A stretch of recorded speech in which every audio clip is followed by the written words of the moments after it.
ওকে বাড়িতে রেখে তোমরা সবাই পার্টিতে গিয়েছিলে। ওখানে মালিনী কোনো কথা শুনেছিল যে কোনো খুনি ওকে মারতে চলেছে। মালিনী কাউকে কিছু না বলেই নিজে ওকে সাবধান করে আর চলে যায় সেখানে যেখানে খুনি মানালিকে মেরে ফেলে। আর যদিও পার্টিতে এই কথাটা শুনে থাকে তাহলে আপনাদের মধ্যে কেউ হবে? কেউ না? ঠিক আছে, তোমরা এখন যেতে পারো, কিন্তু একটা কথা ভালো করে মনে রাখবে, আমাদের কড়া নজর থাকবে তোমাদের উপরে। অভিজিৎ, দয়া, ও বলছিল মানালি ওকে ফোন করেছিল যে মানালি পুলিশ নিয়ে ওর বাড়িতে পৌঁছচ্ছে। এক্স্যাক্টলি স্যার, কিন্তু ও না আমাদের সঙ্গে কন্ট্যাক্ট করেছে না পুলিশের সঙ্গে।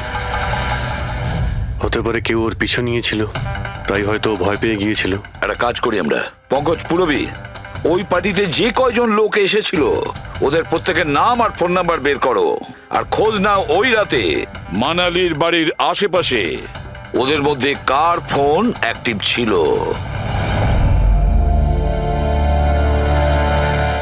স্যার, হ্যাঁ স্যার ওই রাতে ওখানে 250 লোক ছিল, কিন্তু স্যার একজন হচ্ছে ঈশান, ওই রাত্রেও পার্টিতে ছিল। আর ওখান থেকে ও সারিকার বাড়ির দিকে গেল যখন মানালি পার্টি ছেড়ে গেল। আর ফোন ওখানেই বন্ধ হয়ে যায় ওদের বাড়িতে। স্যার আর একটা আজব ঘটনা ঘটেছে, মানালি সেই রাতে ওই বাড়িতে ফোন করেইনি, বরং সেখান থেকে ব্যান্ড্রায় গিয়েছিল কোয়াড্রাম, আর তারপর থেকে ফোনটা সুইচড অফ। মানালির সেল ফোন তোর কাছেই ছিল ওই ক্রাইম সিনে?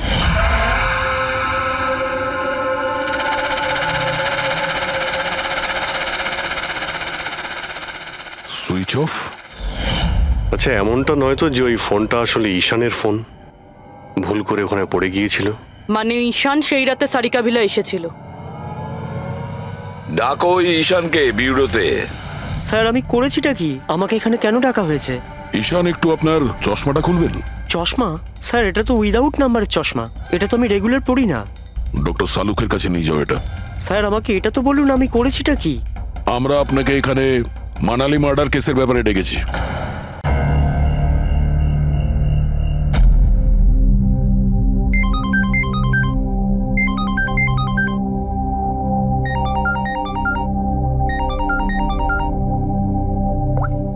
Hello hello Sarika, Sarika please তুমি নিজের ঘর থেকে বেরো আর কোথাও একটা লুকিয়ে পড়ো। লুকিয়ে পড়বো? কিন্তু কেন বৌদি, সব ঠিক আছে?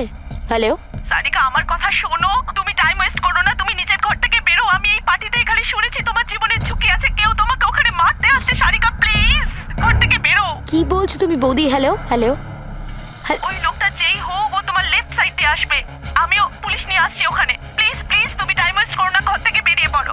হ্যাঁ হ্যাঁ, কিন্তু বৌদি হ্যালো।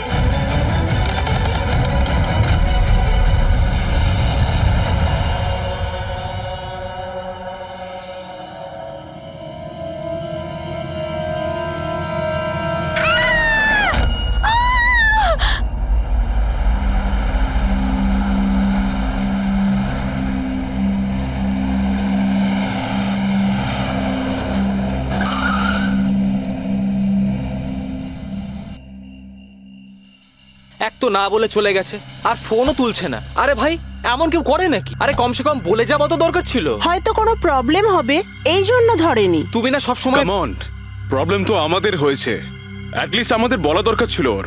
আর না তো কি, একদম বাচ্চাদের মতো ব্যবহার, কারো চিন্তাই করে না। সি গাইস লিসেন, প্রথমে ঘরের ভেতর ঢুকে দেখি, এটাও তো হতে পারে যে ঘরের ভেতর রয়েছে। চলো চলো।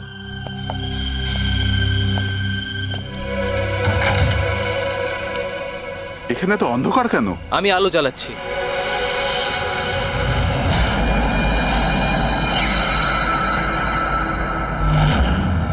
এসব কি? সারিকা, আমার আগে থেকেই মনে হচ্ছিল যে ওই মেয়েটার প্রাণের সংশয় আছে। এই কথাটা আমার হালকাভাবে নেওয়া উচিত হয়নি, ওদের ভরসা করাই উচিত হয়নি। তুমি এত কেন ভয় পাচ্ছ? হয়তো মেয়েটা ঠিকই আছে। তুমি জানো না অভিজিৎ, এই মেয়েটার এমন একটা রোগ আছে যার কারণে যে কোনো সময় ওর জীবন যেতে পারে। কেউ যা খুশি করতে পারে ওর সঙ্গে, কিন্তু ও জানতেই পারবে না। জানতে পারবে না? স্যার, ওকে ঘুমাতে আছে? না, কমায় না, একটা অদ্ভুত রোগ। আমিও এই রোগের ব্যাপারে আগে কখনো শুনিনি। একটা অসুস্থ মেয়েকে তার পরিবারের লোক মারতে কেন চাইবে? যতটা আমি ওদেরকে চিনেছি, আমার মনে হচ্ছে যে ওদের ভাবসাব খুব একটা সুবিধার নয়। সারিকার সঙ্গে আমার কয়েকদিন আগেই দেখা হয়। একদিন আমি অফিস থেকে যখন বাড়ি যাচ্ছিলাম,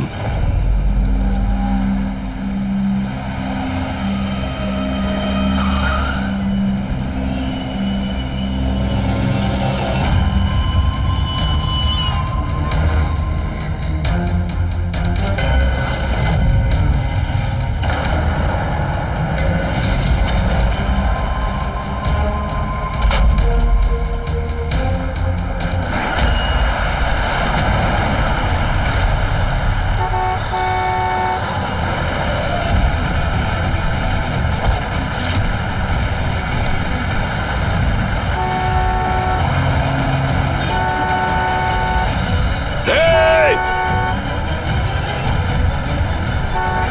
দাঁড়াও!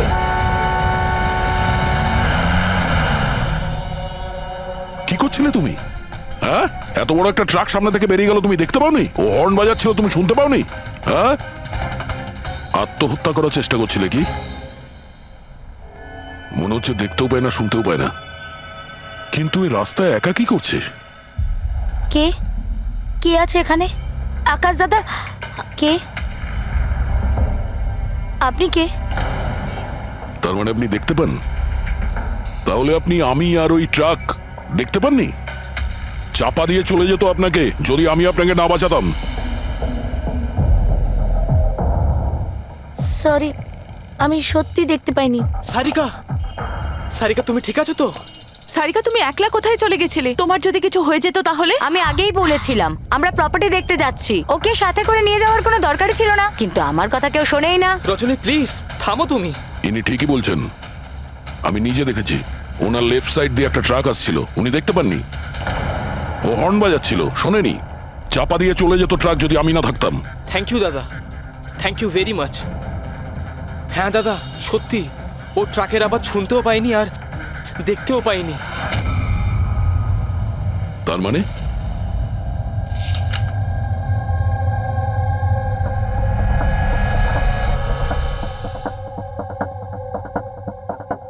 এইসব আপনি, মানে আপনার শুধু জিনিস আর সবার এই এই ডান দিকটা নজরে আসে না, শুধু বাঁ দিকটা নজরে আসে? হ্যাঁ স্যার। তার মানে এই মুহূর্তে আমি আপনার সামনে আছি, আপনি আমার অর্ধেকটা দেখতে পাচ্ছেন, আমার এই ডান দিকটা আপনি দেখতে পাচ্ছেন না? না স্যার, দেখতে পাই না। আমার যত কাছে কেউ থাকুক না কেন, যদি সে আমার বাঁ দিকে দাঁড়িয়ে থাকে তাহলে না আমি তাকে শুনতে পাই আর না দেখতে পাই স্যার।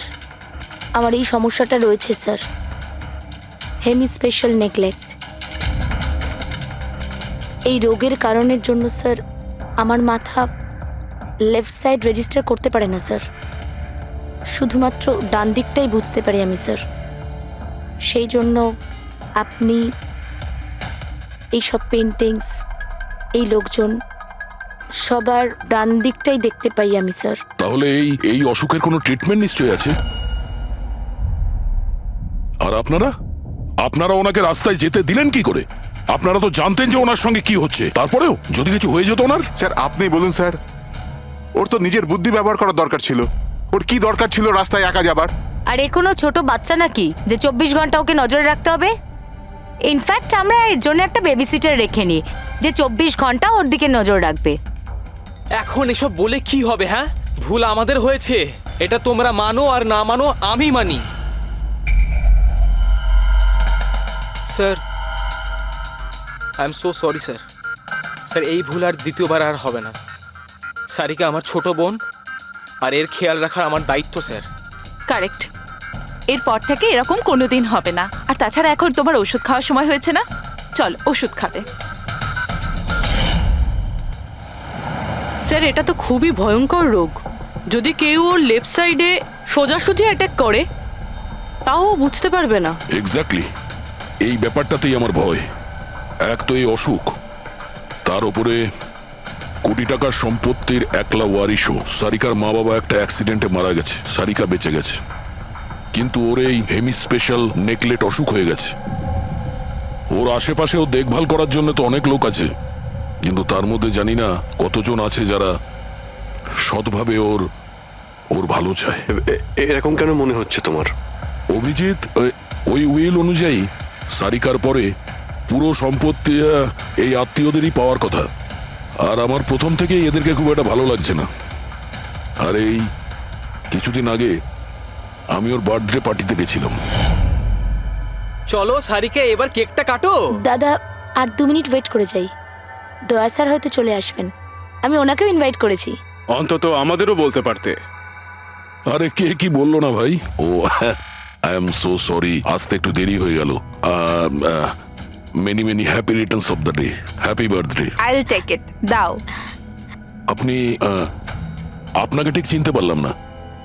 আমি বলছি, এ হলো কৃতি।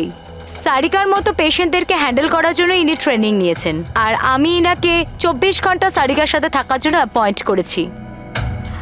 আশা করি আপনি সারিকাকে নিয়ে আর চিন্তিত হবেন না। একদম। আর আমাদেরও মনে হয় যে কৃতি থাকলে সারিকা সেফ থাকবে। অ্যাবসলিউটলি। আমারই ভুল হয়েছে, শুধু আমার ভুল। আমার সারিকাকে ওদের ভরসায় ছাড়া উচিত হয়নি আমার। মেরে দিয়েছে হয়তো ওরা ওকে। বাড়ি এসে গেছে।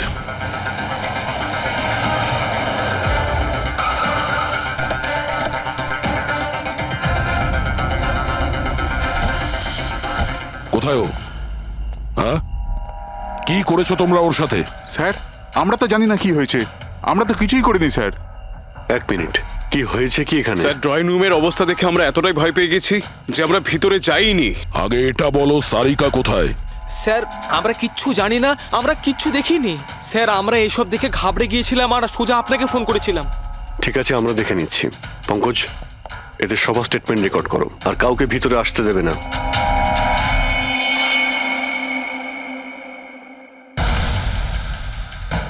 সারিকা, সারিকা, কেউ আছেন?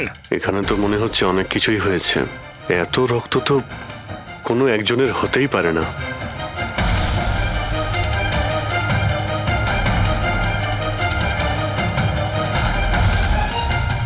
স্যার, হ্যাঁ, স্যার এই দেখুন, কেউ লুটপাট করার জন্য ঢুকেছিল কিন্তু টাকা নিয়ে বেরোতে পারেনি। যেই ওকে বাধা দেওয়ার চেষ্টা করেছিল তার উপরেই আক্রমণ করে। স্যার, লাশ। সারিকা?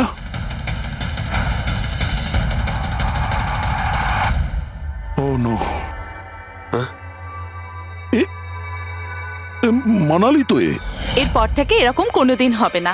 আর তাছাড়া এখন তোমার ওষুধ খাওয়ার সময় হয়েছে না। সারিকার ছোট বৌদি, জয়ন্ত স্ত্রী। তাহলে ও কোথায় আছে?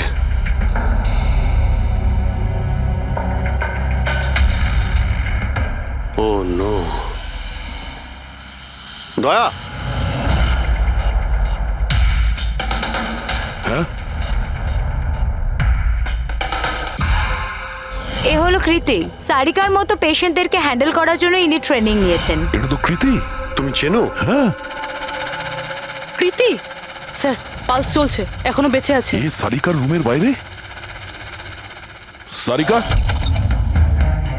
সারিকা। ফ্রেডি, এক্ষুনি অ্যাম্বুলেন্সের ব্যবস্থা করো, একে হসপিটালে পাঠাতে হবে। সারিকা, সারিকা,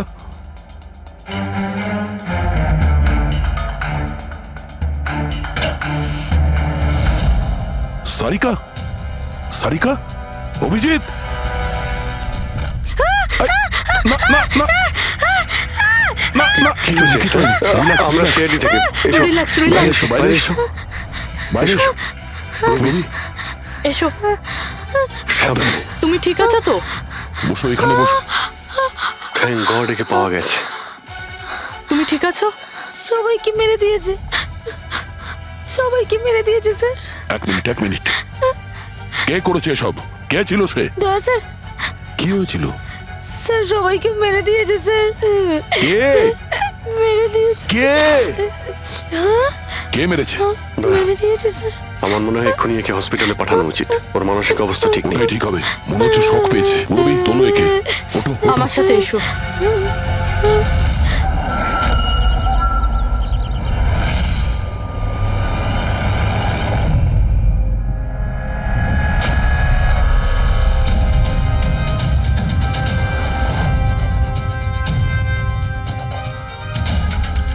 স্যার আপনি আমাকে ঘরে কেন যেতে দিচ্ছেন না? আমার বউ খুন হয়েছে। স্যার প্লিজ আমি একবার দেখতে চাই, শুধু একবার। মিস্টার জয়ন্ত, আপনার স্ত্রীর খুন হওয়ার জন্য আমরা খুব দুঃখিত, কিন্তু আমরা আপনাদেরকে ভেতরে যেতে দিতে পারি না। 3 জনের উপর হামলা হয়েছে, একজন মারা গেছে, একজন আহত, আর একজন শক পেয়েছে। আর আপনারা বলছেন যে আপনারা কিছুই জানেন না। হ্যাঁ, সত্যি আমরা কিচ্ছু জানি না স্যার। ইনফ্যাক্ট আমরা এখানে কেউ ছিলামই না স্যার। আমরা সবাই নিউ বোম্বেতে ছিলাম একটা পার্টিতে। কোন পার্টি? স্যার একটা ফ্রেন্ডের রিসেপশনের পার্টি। তো আপনারা সবাই ওখানে গিয়েছিলেন তো? মানালি ও বাড়িতে কেন ছিল? স্যার, মানালি আমাদের সঙ্গেই গিয়েছিল। বাড়িতে শুধু সারিকা আর কৃতি ছিল, কারণ স্যার সারিকা শরীর খারাপ ছিল। কিন্তু স্যার এই পার্টি থেকে হঠাৎ মানালি কি করে হারিয়ে গেল আমরা কিচ্ছু জানি না স্যার। স্যার, হ্যাঁ পূরবী। স্যার এই দেখুন, এর নখে এবং এর বডিতে অনেক গুঁড়ো চুল পাওয়া গেছে। স্যার এই কাঁচের টুকরোগুলো দেখুন, বেশ মোটা, মনে হচ্ছে কারো চশমার কাজ।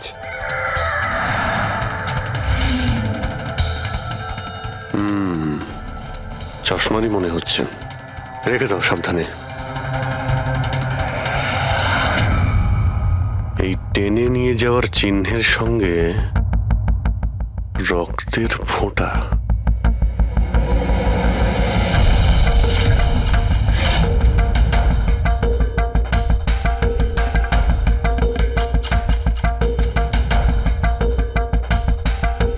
এখানে এতটা রক্ত, মানে এখানে এসে দাঁড়ায় আর বাইকের চাকার দাগ। কেউ আহত অবস্থায় এখানে আসে আর বাইকে উঠে এখান থেকে বেরিয়ে যায়। আচ্ছা একটা কথা বলুন তো, আপনাদের মধ্যে বাইক কার কাছে আছে? বাইক? না স্যার বাইক তো কারুর কাছে নেই। আমাদের সবার কাছে নিজের পার্সোনাল গাড়ি আছে স্যার। এই বাড়িতে টোটাল 5টা কার আছে স্যার। কিন্তু অভিজিৎ, এটা কেন জিজ্ঞাসা করছো? কারণ কেউ খুবই আহত অবস্থায় বাইকে উঠে এখান থেকে চলে গেছে, আর আমার পুরো বিশ্বাস যে খুনি সেই। আই থিঙ্ক এর জবাব সারিকাই দিতে পারবে। ওর জ্ঞানটা একবার ফিরে আসুক। বাই দ্য ওয়ে, আপনাদের মধ্যে কি কারো চোট বা আঘাত লেগেছিল? আঘাত আমাদের? স্যার আপনার কথার মানে কি? আমাদের কেন চোট লাগবে? আপনারা আমাদেরকে সন্দেহ করছেন? যতক্ষণ এই কেসটা সলভ না হবে আমরা সবার উপরেই সন্দেহ করব। আর আপনারা যদি আমাদের সঙ্গে সহযোগিতা না করেন তাহলে আমাদের সন্দেহ আরো বেড়ে যাবে। হ্যাঁ, তাই প্লিজ কোঅপারেট।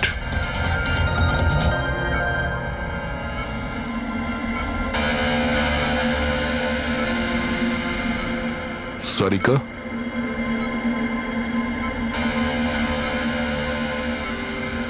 আচ্ছা তুমি কি ঠিক আছো? অভিজিৎ, সারিকা, দয়া স্যার, তুমি ঠিক আছো? স্যার মানালি বৌদি আর কৃতি স্যার। কৃতি ঠিক আছে, কিন্তু মানালি মারা গেছে। সামলে কৃতি।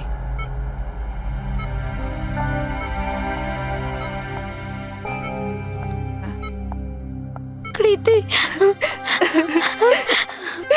কৃতি তুমি ঠিক আছো তো? I am so glad you okay. Thank God তুমি ঠিক আছো।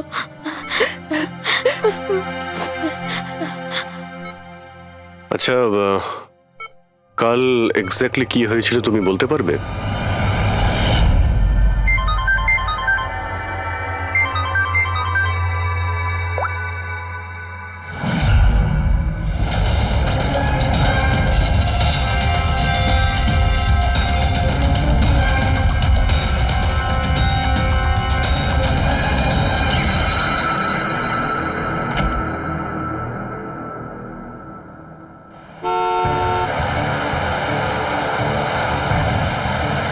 বৌদি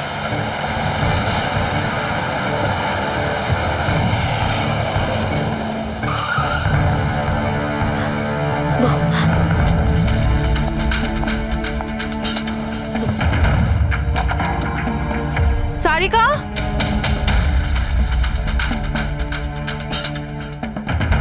সারিকা, সারিকা কোথায় তুমি? বৌদি সারিকা, সারিকা,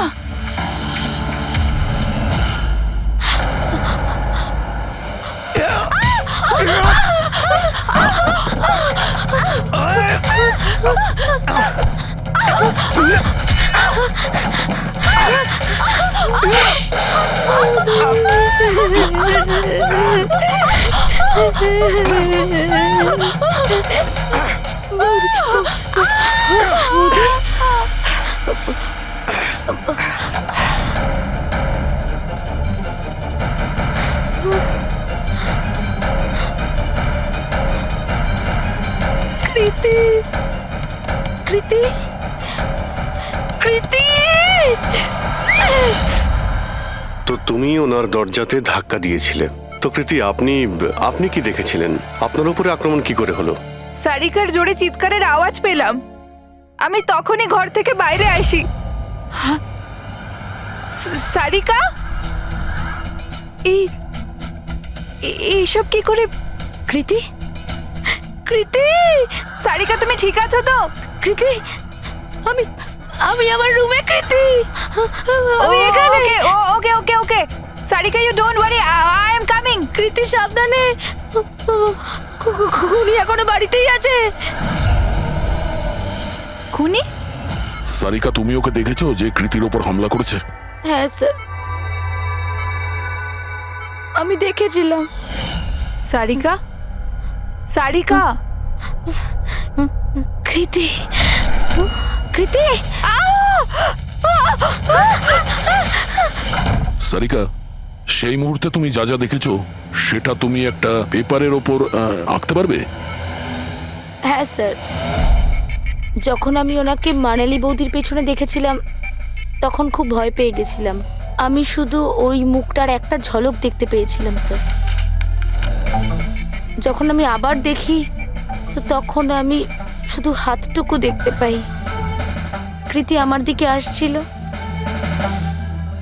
আর তারপর পিছন থেকে হাত এলো, ওই হাতটা ওর ওপর হামলা করলো। লোকটা রেনকোট পরেছিল আর গ্লাভস আর একটা বড় চকমকি ঘড়ি, এই যে একেবারে সেরকমই হুবহু যেমনটা আমি দেখতে পেয়েছিলাম।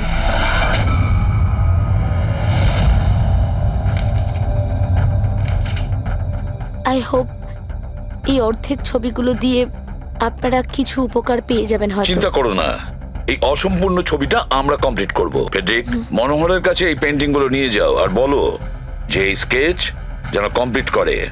Sarika, thank you so much. আপনি যেতে পারেন, টায়ার্ড হয়ে গেছেন হয়তো। চলো সারিকা।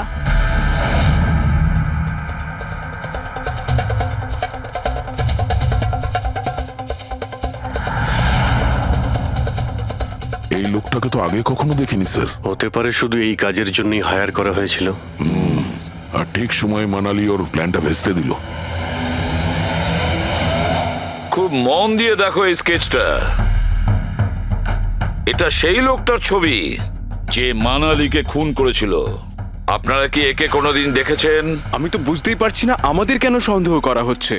এক্স্যাক্টলি, আমরা সবাই সারিকার আপনজন, আর আজ আমরা বিজনেসের সব কাজ ছেড়ে এখানে এসেছি শুধুমাত্র সারিকার জন্য। আর আপনাদের মনে হচ্ছে আমরা ওকে মারতে চাইছি?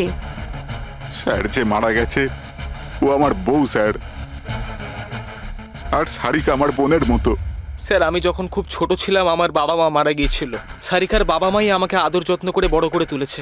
আমি আজ যা কিছু হয়েছি ওনাদের দুজনের জন্যই হয়েছি।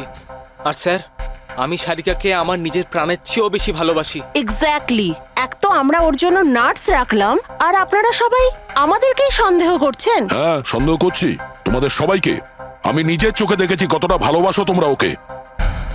আপনারা সবাই ভালোভাবেই জানেন যদি ওই বেচারির কিছু হয় তাহলে ওর কয়েকশো কোটি টাকার সম্পত্তির তোমাদের সবার মধ্যে ভাগ হবে।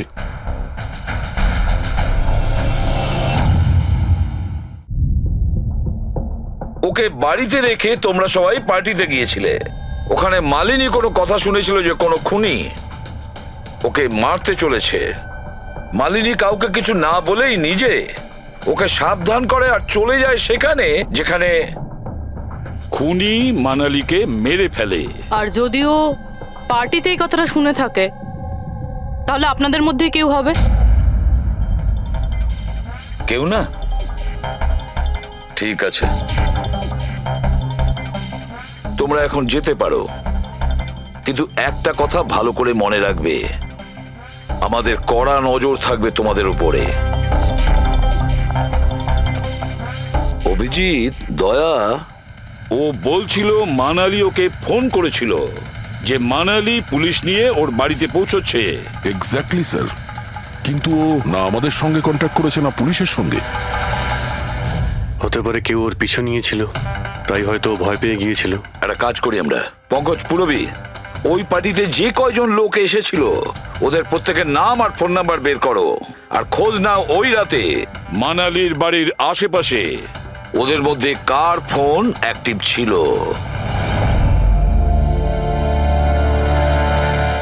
স্যার, হ্যাঁ স্যার ওই রাতে ওখানে 250 লোক ছিল, কিন্তু স্যার একজন হচ্ছে ঈশান। ওই রাত্রেও পার্টিতে ছিল আর ওখান থেকে ও সারিকার বাড়ির দিকে গেল যখন মানালি পার্টি ছেড়ে গেল। আর ফোন ওখানেই বন্ধ হয়ে যায় ওদের বাড়িতে। স্যার আর একটা আজব ঘটনা ঘটেছে। মানালি সেই রাতে ওই বাড়িতে ফোন করেইনি, বরং সেখান থেকে ব্যান্ড্রায় গিয়েছিল কোয়াড্রাম, আর তারপর থেকে ফোনটা সুইচড অফ। মানালির সেল ফোন তোর কাছেই ছিল ওই ক্রাইম সিনে?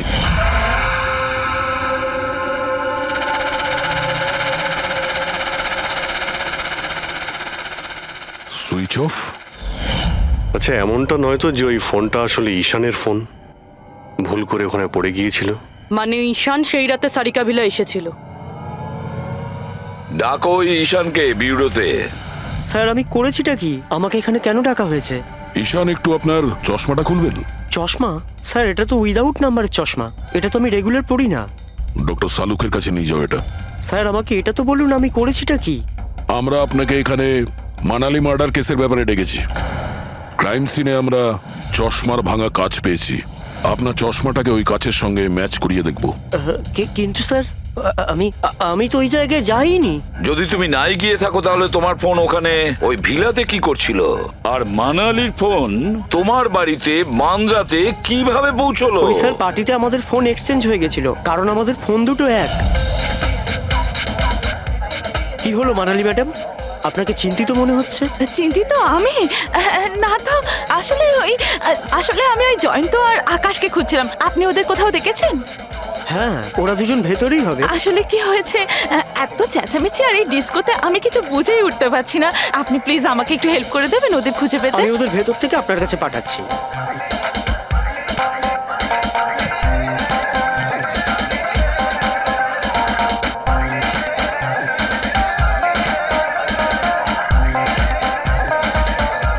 মানালি, ঈশান, তুমি তো বলছিলে মানালি খুঁজছে আমাদের। কোথায় মানালি? আরে এক্ষুনি তো এখানেই ছিলেন মানালি, কি জানি কোথায় চলে গেলেন। ওই দিকটা গিয়ে দেখি, চলো। স্যার আমার ফোন সুইচ অফ ছিল, এই জন্য আমি মানালিকে বলতে পারি। সেই কারণে মানালি পুলিশকে ফোন করতে পারেনি। স্যার আমাকে বিশ্বাস করুন, আমি খুন করিনি। খুনি না হলেও খুনির সঙ্গী তো হতে পারো, যে ওখানে ওই পার্টিতে উপস্থিত ছিল। তুমি পার্টিতে মালিনীর সমস্ত কথা শোনো, আর যখনই মানালি ওখান থেকে বেরোয় তুমি মানালির পিছু নাও।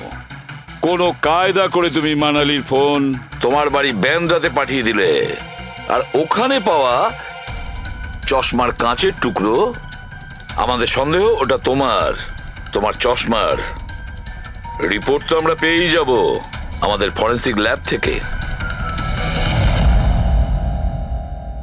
ঈশান শুধু ঈশানের কাছে কোনো কারণ নেই, কিন্তু সবার কাছেই কোনো না কোনো কারণ আছে সারিকাকে মারার জন্য। দিয়া আর অভয়, এদের দুজনের তো টাকার খুব প্রয়োজন ছিল, হতে পারে এরা দুজন করেছে। আর এদের প্রত্যেকের কাছে একটাই অজুহাত আছে যে ওরা রিসেপশনের পার্টিতে ছিল। স্যার এরা সবাই ওই রিসেপশন পার্টিতে প্রেজেন্ট ছিল, কিন্তু কোনো একজন খুনিকে ফোন করে সারিকা ভিলায় যেতে বলেছিল লেফট দিয়ে, যাতে সারিকা কিছু বুঝতে না পারে। তারপর সারিকাকে মারবে, কৃতিকে মারবে, আর সবাই ভাববে দেখে যেন মনে হয় চুরি করার উদ্দেশ্যে খুনটা হয়েছে। আর এই সব কিছুই মালিনী শুনে ফেলে। তারপর ননদকে বাঁচানোর জন্য ও বাড়ি ফিরে আসে, কিন্তু ও সেখানে খুন হয়। কিন্তু মারা যাওয়ার আগে ও খুনিকে আহত করেছিল। খুনি যাওয়ার সময় কৃতির উপরে হামলা করে, লুটের মাল আর ওর ননদকে ফেলে তারপরে সে বাইকে করে পালিয়ে যায়। একবার, শুধু একবার এই খুনির ব্যাপারে কিছু যদি জানতে পারি না, কিছু, তাহলে ধরে নাও মাস্টার মাইন্ড আমাদের হাতে। স্যার, খুনির বাইকের টায়ারের চিহ্ন, আশেপাশে পড়ে থাকা রক্তের ফোঁটা সব চেক করেছি, কিন্তু কিচ্ছু জানতে পারিনি। স্যার, মনে হয় যে খুনির কোনো পাস্ট রেকর্ড নেই। এর মানে হলো খুনি কোনো পেশাদার অপরাধী নয়। স্যার, মানালির জামা কাপড় থেকে আর নখ থেকে যে চুলগুলো পাওয়া গেছে, সালুনকে স্যার সেটা টেস্ট করছে, হয়তো কিছু পাওয়া যাবে।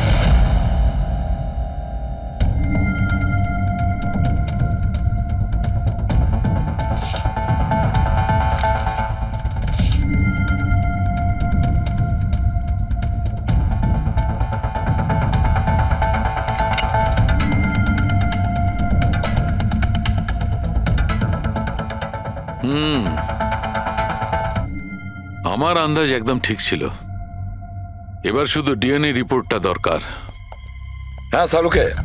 বস, হ্যাঁ, একটা কথা ঠিক যে ঈশান খুনি নয়, কারণ ক্রাইম স্পট থেকে এই যে চশমার লেন্সের ভাঙা টুকরো পাওয়া গেছে, এইগুলো ঈশানের চশমার সঙ্গে ম্যাচ করছে না।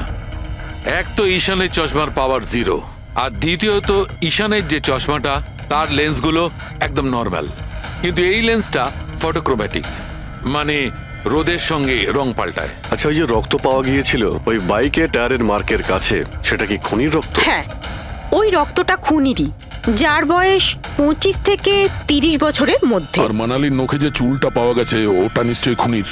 আসলে বস, হাতাহাতি করবার সময় চুল গোড়া থেকে উপড়ে আসে, অথচ এই যে চুলটা,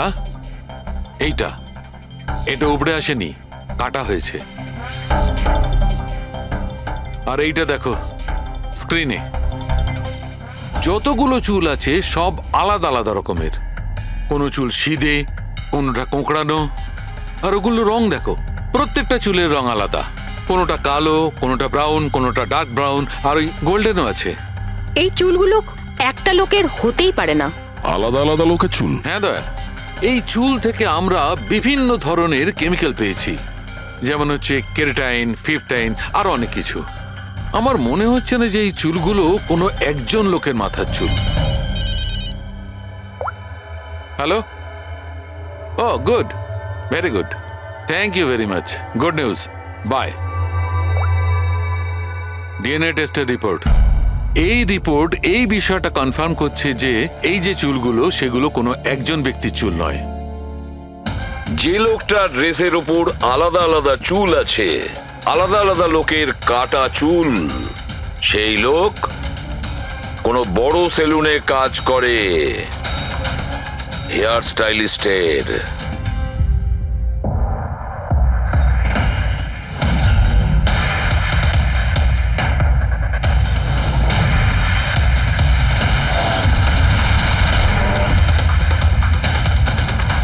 স্যার, এ তো বিমল, আমাদের স্পায়ের স্টার হেয়ার স্টাইলিস্ট।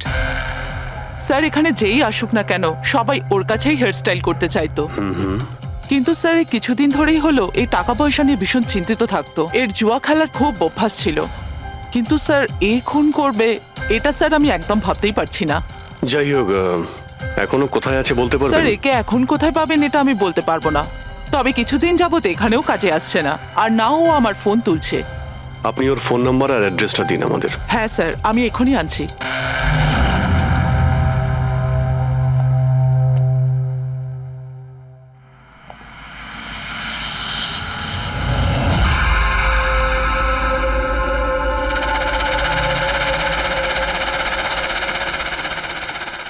ও নো, এ তো গেছে। বিষ খেয়েছে। এখানে আঘাত লেগেছে আর এই কাঁধেও নখের চিহ্ন। মানে এই হলো সেই যে মানালিকে খুন করেছে। দেখো কিছু পাওয়া যায় কিনা।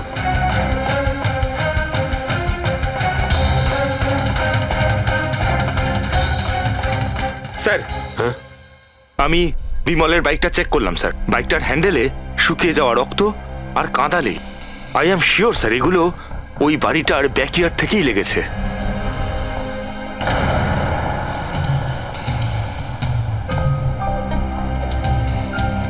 স্যার, স্যার এই ভেঙে যাওয়া চশমা আর এই রেনকোট পেয়েছি। রেনকোটে রক্ত লেগে আছে।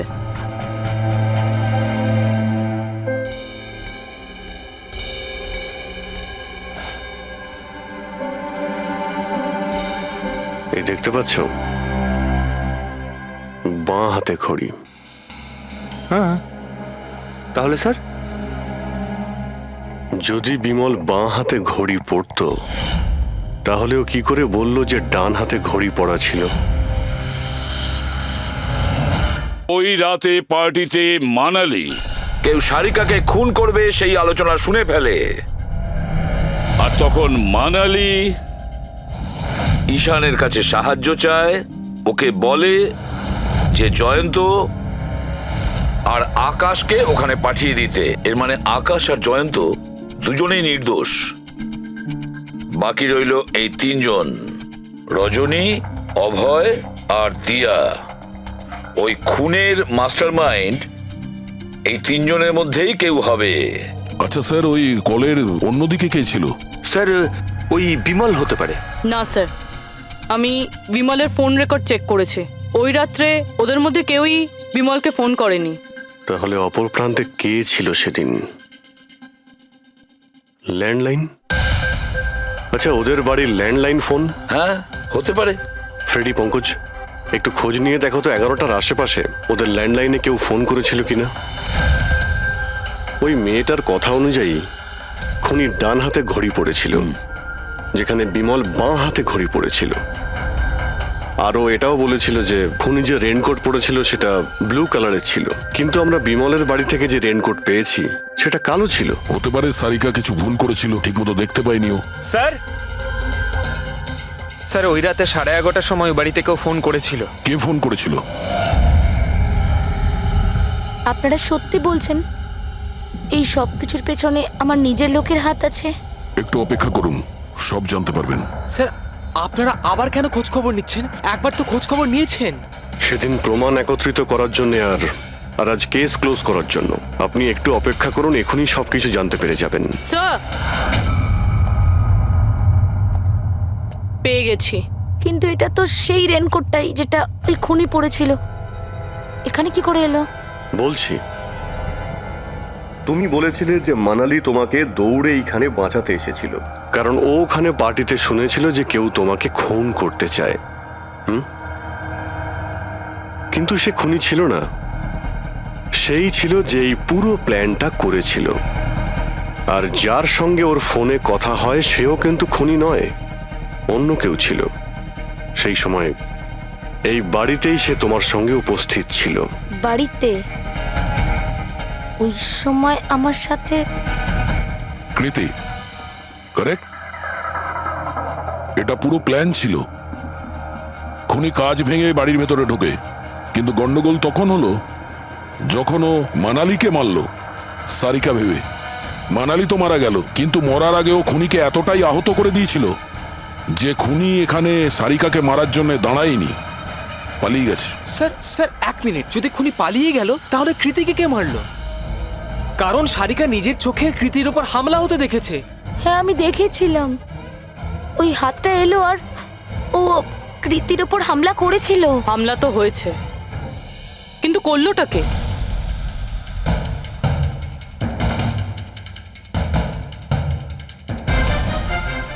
আপনারা সবাই আমাকে এভাবে কেন দেখছেন? এর উত্তর তো শুধু তুমিই দিতে পারবে কৃতি। ও রাত ঠিক 10:30টার সময় শুয়ে পড়েছিল। আর মানালি কাউকে ফোনে কথা বলতে শুনেছিল রাত 11:10 আর সেই ফোনটা এসেছিল এই বাড়ির ল্যান্ডলাইনে। কে রিসিভ করেছিল সেই কলটা? যদি আমরা এটা মেনেও নিই যে বিমল তোমার ওপর হামলা করেছে, তাহলে ও তোমাকে বাঁচিয়ে রাখলো কেন? ও মানালিকে এত নৃশংসভাবে মারলো, আর তোমাকে শুধু এই একটা আঘাত কেন? ও সারিকাকে কেন মারলো না? আর এই চুরি করা টাকা ছেড়ে পালালো কেন? আর সব থেকে বড় প্রশ্ন, ও খুনিকে এই ব্লু কালারের জ্যাকেট পরে থাকতে কি করে দেখলো? কি করে দেখলো সেই ঘড়িটা, যা বিমল লেফট হ্যান্ডে পড়তো, রাইট হ্যান্ডে নয়? বিমলের রেইনকোটের কালার ছিল ব্ল্যাক।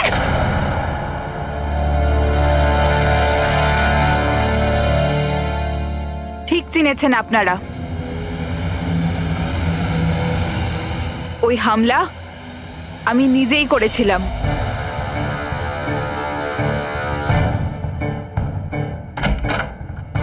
সারিকা, সারিকা কোথায় তুমি? মানালি এখানে এই সময়? Sarika,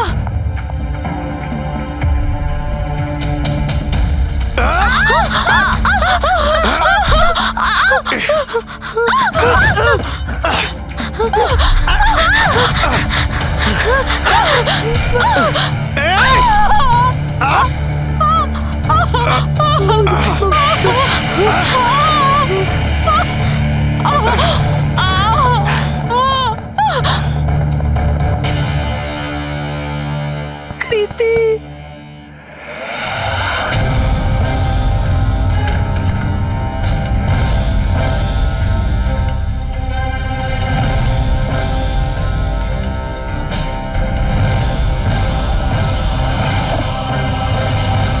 I am coming, Sarika, don't worry.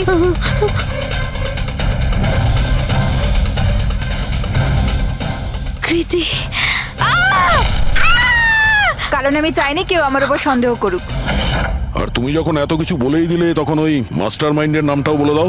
হ্যাঁ, আর তুমি যদি বলো ওর নামটা আমি বলে দিই, যে মানালিকে মেরেছে আর সারিকাকে মারতে পারতো।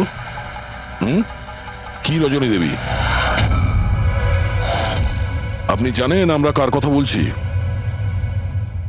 রজনী, তুমি? হ্যালো, কিলার শার্প 11:30টায় পৌঁছে যাবে। সারিকার খেলা শেষ, যে কোনো মূল্যে করতেই হবে। ওই আমার বাকি টাকাটা? তুমি তোমার পয়সা পেয়ে যাবে। ওকে।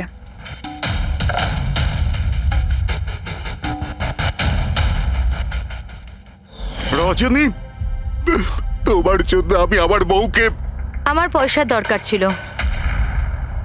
সারিকার বেবি সিটিং করতে করতে আমি হাঁপিয়ে উঠেছিলাম। আর এইসব তোমার জন্য হয়েছে আকাশ। তোমার জন্য আমরা সবাই সারিকার আয়া হয়েছিলাম। আমাকে আমার জীবন যাপন করতে হতো আগের মতো।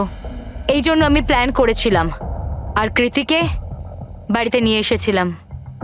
পার্টিতে যাওয়াও আগে থেকেই ঠিক ছিল, যাতে আমি সময় পাই প্ল্যান করার। সব ঠিক চলছিল, শুধু বিমলের ব্যাপারে একটু ভুল হয়ে গেল। না হলে...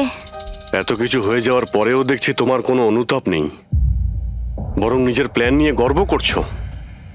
তুমি অনেক সময় পাবে নিজের প্ল্যানের ভুল ত্রুটি ধরার, কারণ তোমার এই বাকি জীবন এবার তোমাকে জেলের মধ্যে বসেই কাটাতে হবে।